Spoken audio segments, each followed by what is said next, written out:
งต้องการหักกิ่งแปรพันเฮหันนั่งกินน้ำ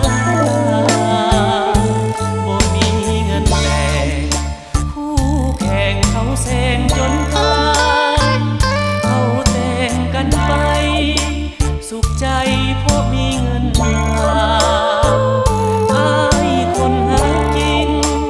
ผู้หญิงเขาบอกว่าสาวันใจเขามากลับมาอายขอ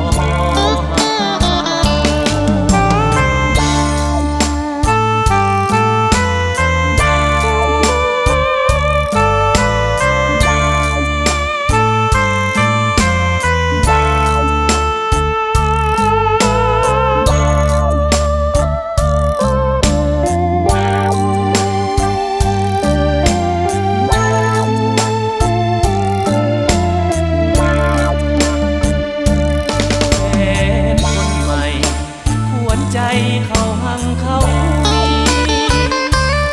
มีโฮมสีเขามีรถแล่นโดยสา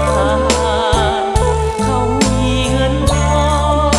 ให้น้องสมดังต้องการหักกิ่งแปรพันเฮหันนั่งกินน้ำ